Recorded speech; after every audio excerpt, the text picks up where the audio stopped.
Good afternoon. My name is Michael Fields, M-I-C-H-A-E-L-F-I-E-L-D-S. In December of 2018, the Orlando Police Department examined this case and believed that the use of forensic genetic genealogy could benefit this case. Because since June of 2018, the investigative genetic genealogy has rapidly emerged as a highly effective tool in using DNA to identify unknown persons, whether they are unidentified bodies or suspects in crimes. So we took the use of traditional genealogy, combined it with the use of technology, and combined it together to form what is known as investigative genetic genealogy. On June 17th of 1988, the City of Orlando responded to a call on the east side of town for a woman who was sexually battered. This courageous woman survived a 20-minute ordeal of being raped at knife point by the suspect. On July 30th of 1988, the City of Orlando responded to an additional call for service for a woman who, again, was held captive and raped and sexually battered multiple times. And on February 16th of 1989, the Orlando Police Department responded to our third call for a sexually battered incident in the City of Orlando. In 2018, I started the case. I began to work on it. I used the use of our forensic genetic genealogy. But I also wanted to start from the beginning. We sent off the latent prints back to APHIS. And if you can think about 1988, there was no use of the palm prints in the use of crime solving. It wasn't until 2005 that the use of palm prints became a tool for us to use. So when we resubmitted those palm prints, it came back as a hit for Leslie Lagrada. We were able to take that information and focus in on his family and use the genetic genealogy to eliminate everyone else in his immediate family by the use of search warrants, consent, and other means to get the DNA from family members to show that the only person that could have done this heinous crime was Leslie Lagrada. And then during the investigation, we learned in 2010 he was arrested in Volusia County for resisting an officer with violence. Part of the resolution of his case was to submit his DNA into the database. When he learned that that was going to happen, this feckless coward took $22,000 out of his bank account and fled. The last thing he told one of his relatives is, "The police are going to get my DNA, I need to leave town. I'm going to go to prison." So he fled. We were able to take his family's DNA and use YSTR testing to prove that it was him, and the use of genetic genealogy. Any questions? So, do we have any idea where this guy might be? Any other trails? Is he just paying everything in cash, so we couldn't find him? The U.S. Marshals have been trying to locate this this defendant for about a year and a half now, and we do not have any leads as to where he is. There's a possibility he could have left the country, but there's no evidence to show that he has left the country. But we believe that is a possibility.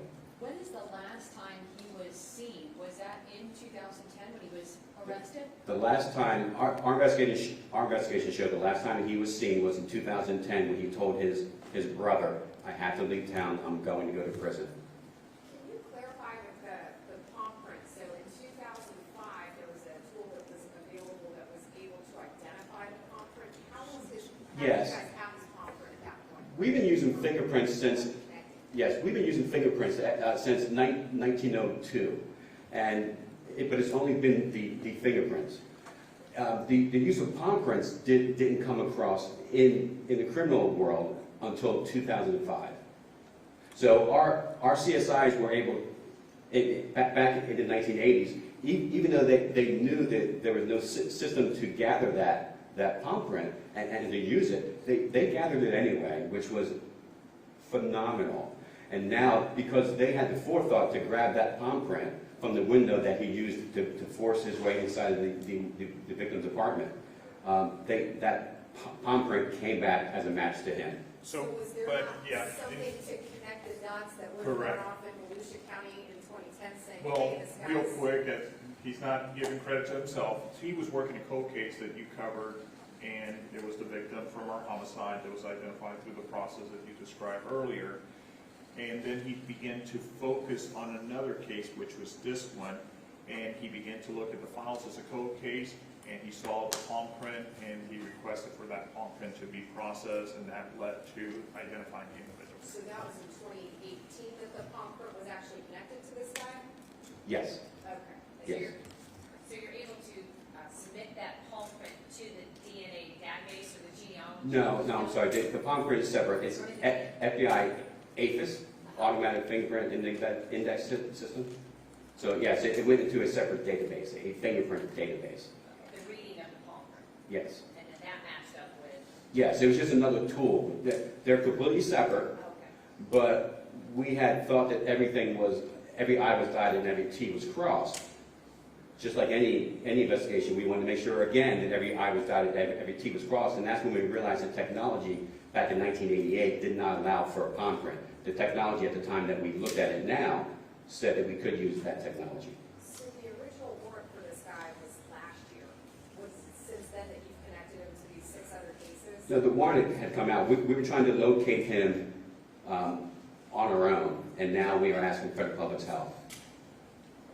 Any indication that there could be other victims out there aside from these 7 cases that you've identified? There is no doubt in my mind there are additional victims or survivors out there. These are the only ones that have been connected through science. Do we know anything about this man? Is he live in Orlando? Was he from Orlando? Did he work anywhere in particular? I don't know whether there were a lot of women. I'm just trying to figure out what is his background. Leslie Lagrada lived in the Volusia County. He owned a home out in Volusia County. He had a girlfriend who lived on the east side of town. That is the nexus, we believe, to why he was on the east side of town. But he lived, worked in Volusia County. Do you think that he had gone dormant between that 10-year period, or do you think possibly he hid in some other area that we just don't know about? I don't think that I don't know the answer to that. What about the leads that you have been receiving? Have any of them been anything of any value as far as where he could possibly be? We have had 0 leads as to his whereabouts as of right now. That's why we're asking for anyone who has any information to please contact the Orlando Police Department, the Volusia County Sheriff's Office, or Crime Line. I saw that he had a stalking charge in his past back in the 80s. Was there anything else in his past that would have given a hint that this guy might have been up to a little bit more? In hindsight, yes, it's easy to look back and see a pattern. When he was arrested for the resisting with violence, he was actually outside of a woman's window, and the officers arrived, saw him, chased him. He wanted to get away. He fought the officers to try to get away. So, yes, in hindsight, it's easy to look back and see a pattern of his creepy affairs. At the time, and that happened in 2010 in Volusia County, when he was arrested for that incident, resisting with violence for officers, was the connection hadn't been made yet, or had it? It had not been made. There was at that point his DNA was not in the database. One of the resolutions to his case was, we're going to let you out. You're going to have this amount of probation, and you have to submit your DNA to the database. And he knew right then and there that he was going to be in a large amount of trouble. And he told his family member, I'm going to go to prison. I need to leave town. If you have to sum up his MO, I know one of the, I think it was sheriff, mentioned that knife point, battery in the bedroom, et cetera, et cetera. Was it the same for Orlando? How would you sum up his MO? And is everything very similar there? There is absolutely a pattern of his sexual batteries. He preyed on women who were alone. He preyed at women who were home alone between the hours of midnight and 5 o'clock in the morning. And there are some other patterns which we choose to withhold as of right now until trial. But there are some other patterns there. Did his victims look similar? With the exception of being young and white, that's the only similarities that I'm aware of. And when you contacted these women and said, hey, we think we've got this guy, I mean, it's been decades, what was the response that you got? I know that the detectives from the sheriff's office contacted their victims. I can't speak for those, but the 3 victims I contacted were very shocked and surprised. They had already moved on and thought that this was never going to get solved. And although it drummed up old feelings, they were very happy to know that we knew the identity of the suspect and we were trying to actively search him out. But then they gotta have been fearful too, knowing that he's still out there somewhere. I don't think that I would be able to answer that question. I think it's obvious to think that, but I did not ask that. And when you identified him in 2018 and the search started, it's been 3 years since you've been searching for him. What's prompting this press conference today? Is it that people have not come forward with his whereabouts? The U.S. Marshals has come to a dead end. They are unable to locate him. We were hoping to locate him and bring him to justice. So now we're at the point where we need the public's help to try to locate him. So you do suspect he's left the state? I definitely believe he has left the state of Florida and possibly even the United States. So I'll add a few more comments and I'll let the sheriff wrap it up. But another point to make a note of is the fact that we're highlighting the importance of how science, technology, and great detective work is leading to solving some of these cases and to what you said a few minutes ago that are decades old, right?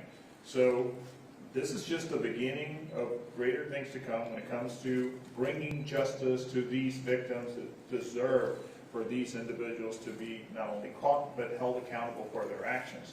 So the message should be clear for anyone who has engaged or has even thought about engaging in that type of violence, that the technology is moving in a direction where it's very favorable for law enforcement to solve these crimes. So if anyone out there has any information, please share it. There's got to be someone who knows a little bit about this individual, especially after now his name and picture has been shared.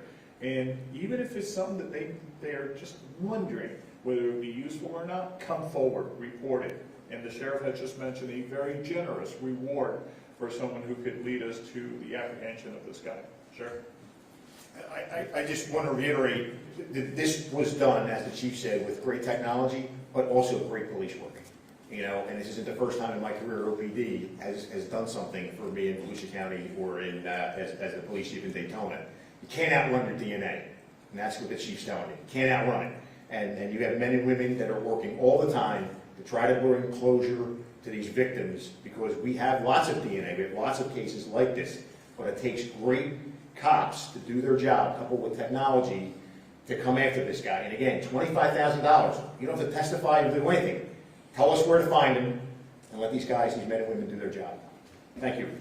Is Ladrado's family helping? Are they cooperating with law enforcement in terms of helping to apprehend him or find him?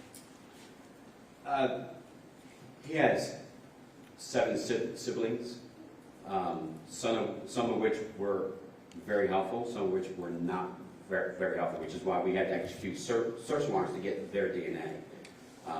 But some were very helpful and felt very saddened for the survivors. Thank you, everyone.